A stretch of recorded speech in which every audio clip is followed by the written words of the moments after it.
Juice तो ले आई है, इसे पिलाएगा कौन? हाँ, पास बैठकर पिला भी दे। आप अमीर हो तो गरीब को कुछ भी बोलोगे। मेरा हाथ छोड़ो और मुझे जाने दो विनय बाबू।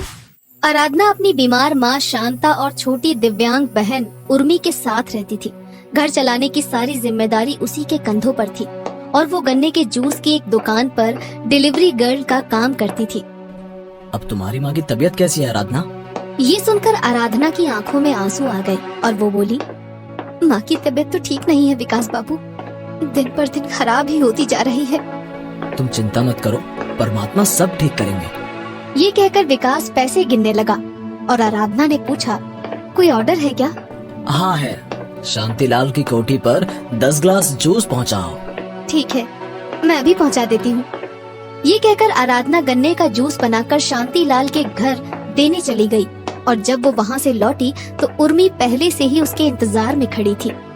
दीदी, दीदी जल्दी से घर चलो, माँ की तबीयत बहुत ज्यादा बिगड़ गई है। ये सुनकर आराधना सब काम छोड़कर घर की तरफ मुड़ जाती है। माँ तुम ठीक तो हो ना? माँ, अब तो इस संसार से विदाई का समय आ गया है बेटी। मेरे मरने के बाद उर्मी का पूरा ख्याल रखना। हाँ माँ, हाँ, मैं उर्मी का पूरा ख्याल रखूंगी। देखना, इसे पढ़ा लिखा कर बड़ी अफसर बनाऊंगी माँ। आराधना ये कह ही रही होती है कि तभी शांता दम तोड़ देती है। माँ, माँ, हमें अकेला छोड़कर मत जाओ माँ। दीदी, दीदी माँ से कहो हमें अकेला छोड़कर ना जाए। दीदी, दीदी प्लीज। शांता की मौत के बाद आराधना को हर समय उर्मी की चिंता रहने लगती है। वो उसकी पढ़ाई पर पहले से ज्यादा जोर देने लगती है। उर्मी, मेरी बहन, कुछ भी हो तू अपनी पढ़ाई पर पूरा ध्यान देना। मेरा सपना तुझे बड़ा अफसर बनते देखना है। तू मेरा ये सपना पूरा करेगी ना? हाँ दीदी, जरूर पूरा करूंगी। एक दिन उर्मी को स्कूल की प्रिंसिपल ने बुलाया। उर्मी, तुमने 3 महीने से फीस जमा नहीं कराई है। कल क्लास में बैठने से पहले फीस जमा हो जानी चाहिए, समझी? जी मैडम। स्कूल से घर आते ही उर्मी ने ये बात अपनी बड़ी बहन को बताई। दीदी, मेरी स्कूल की फीस जमा करा दो, वरना मैं कल से स्कूल नहीं जा पाऊंगी। तू चिंता मत कर, मैं तेरी फीस कल ही जमा करा दूंगी, पर तू स्कूल ना जाने की बात कभी मत करना, समझी? आराधना ने उर्मी की फीस के लिए कई जगह से पैसे मांगे, मगर कहीं से उसे पैसे नहीं मिले। उसी दिन वो शांतिलाल की पत्नी शारदा को गन्ने का रस डिलीवरी करने जाती है। अरे, ये तो बहुत कीमती नेकलेस है, जरूर शांतिलाल की पत्नी का होगा, उसे दे देती हूँ। आराधना नेकलेस को शारदा से दिखाते हुए बोली, देखिए माँ जी, ये नेकलेस आपका है ना? अरे हाँ, मेरा लाखों का नेकलेस। क्या इतना कीमती नेकलेस देखकर तुम्हें जरा भी लालच नहीं आया? दूसरे की चीज का क्या लालच करना माँ जी। ये सुनकर शारदा बहुत खुश हुई और उसे कुछ रुपए देते हुए बोली, ये लो तुम्हारी ईमानदारी का इनाम, तुमने मेरा लाखों का नुकसान होने से बचा लिया। नहीं माँ जी, मुझे कोई इनाम नहीं चाहिए। तो फिर क्या चाहिए? ये सुनकर आराधना की आंखों में आंसू तैरने लगे और वो बोली, अगर कुछ देना ही है तो मुझे थोड़ा कर्ज दे दीजिए, मुझे अपनी छोटी बहन की स्कूल की फीस जमा करनी है। तेरे जैसी भली लड़की को मैं मना नहीं कर सकती, तुझे जितना कर्ज चाहिए मिल जाएगा। शारदा ये कह ही रही थी कि तभी उसका बेटा विनय वहाँ पर आ जाता है और बोलता है, ये कर्ज लौटा भी देगी मॉम, कहीं बाद में पछताना न पड़े, सोच लो। मुझे हीरे और कंकड़ का फर्क अच्छी तरह से मालूम है बेटा, ये आराधना खरा हीरा है, हीरा। माँ की ये बात सुनकर विनय मन ही मन सोचने लगता है, हाँ हीरा तो है, बदन तो देखो, कोहिनूर हीरे के माफिक चमक दमक रहा है। जी में तो आता है कि इस हीरे का अभी के अभी दाम लगा दूं, लेकिन घर पर मॉम है इसलिए चुप हूँ। आराधना ने शारदा से कर्ज लेकर अपनी बहन की फीस भर दी और फिर कुछ दिन बाद, अरे आराधना, शांतिलाल के घर गन्ना जूस दे आओ भाई, 5 बड़े वाले ग्लास का ऑर्डर है। अभी दे आती हूँ विकास बाबू। आराधना गन्ने का जूस लेकर शांतिलाल के घर जाती है और देखती है कि वहाँ विनय और उसके दोस्तों के सिवा कोई नहीं होता। जूस तो ले आई है, इसे पिलाएगा कौन? पास बैठकर पिला भी दे।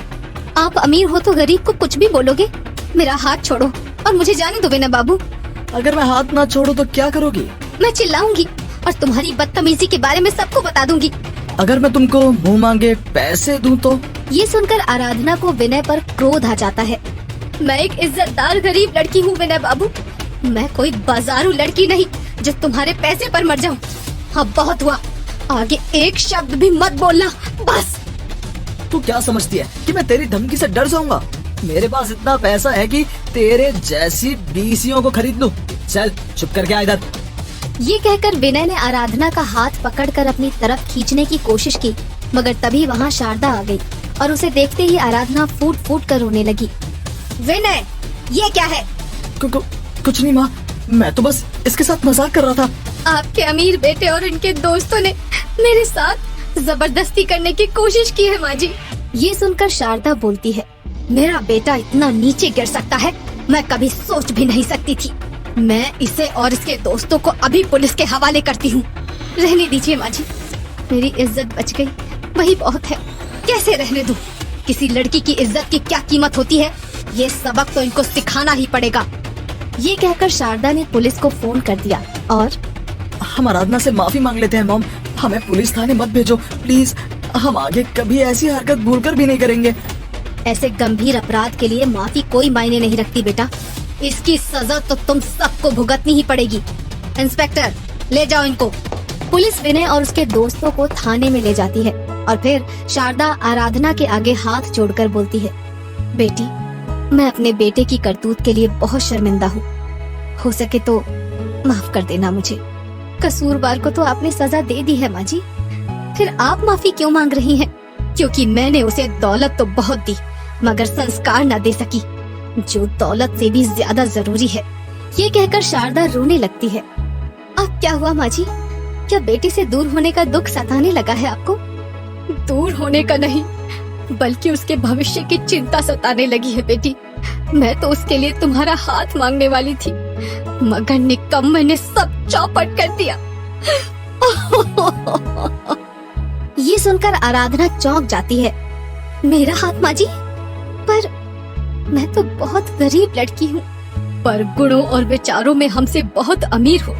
मुझे ऐसी ही बहू चाहिए थी बेटा। ये कहकर शारदा चुप हो गई और आराधना भी वहाँ से चली गई। फिर इसके कुछ ही घंटों बाद आराधना विनय को साथ लेकर शारदा के सामने आ जाती है। विनय, तू यहाँ कैसे? मैंने इन्हें पुलिस से छुड़वा लिया है माँ जी, सुधरने का एक मौका तो मिलना ही चाहिए ना। जब आराधना ने ही मुझे माफ कर दिया है तो अब तुम भी कर दो ना माँ। विनय में ये बदलाव देखकर शारदा बहुत खुश हो जाती है। बेटी, तूने एक दुखी माँ का दुख दूर करके बहुत बड़ा पुण्य किया है, ईश्वर तुझे सदा सुखी रखे। ये कहकर शारदा ने आराधना को गले लगा लिया और फिर अपने बेटे से उसकी शादी कर दी। इस तरह गरीब आराधना और उसकी छोटी बहन उर्मी का जीवन तो संवर जाता ही है, साथ ही शारदा को भी गुणवती बहू मिल जाती है। शादी कुछ महीने पहले ही गांव की एक लड़की दुर्गा से हो गई थी। दुर्गा बहुत ही सुशील और सादी थी। वो दिन भर घर का सारा काम करती और इसे ही अपना कर्तव्य समझती। अरे बहुरिया, सूरज सर पर चढ़ाया है, नाश्ता तो कर ले। रसोई में होने के कारण पसीने में भीगी हुई कपड़े में आटा लगाए हुए दुर्गा बाहर आकर कहती है, जी माँ जी, वो इन्हें दोपहर को ही शहर निकलना है तो पूड़ियाँ बना रही हूँ, ये सब निपटाते ही मैं खाना खा लूंगी, आप परेशान मत होइए। भगवान जाने अम्बा, तूने क्या पुण्य कमाए थे जो ऐसी संस्कारी बहू मिली है। जीती रहे बहू, जीती रहे। वैसे मैं क्या कह रही थी कि थोड़ा लगाम डाल दे हरीश पर, बहुत काम करता है, बच्चे का मुंह दिखा दे, फिर तेरे पल्लू से बंधा रहेगा। जी माँ जी। दुर्गा हरीश के कपड़े तैयार कर देती है और खाना पैक कर बैग में डालते हुए कहती है, जी वो आप अक्सर शहर में रहते हैं और मैं रसोई में, घर बड़ा खाली खाली सा हो जाता है, तो वो माँ जी कह रही थी घर में एक बच्चा पैदा होता तो। बूढ़ी माँ हुई है और सठिया तुम रही हो, जो जैसा चलने दो, तुम्हारे खर्च कम है कि अब बच्चा भी पैदा करोगी। दुर्गा का मन टूट जाता है और हरीश बैग लेकर बाहर की ओर निकल पड़ता है।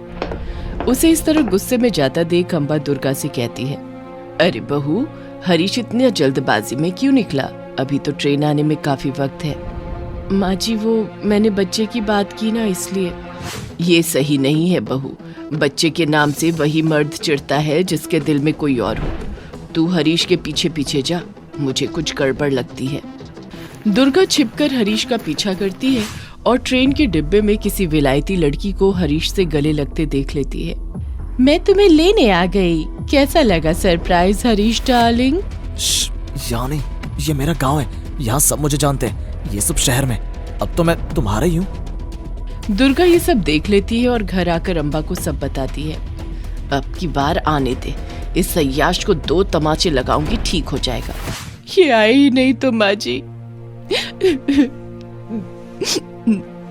तू क्यों रोती है बहू?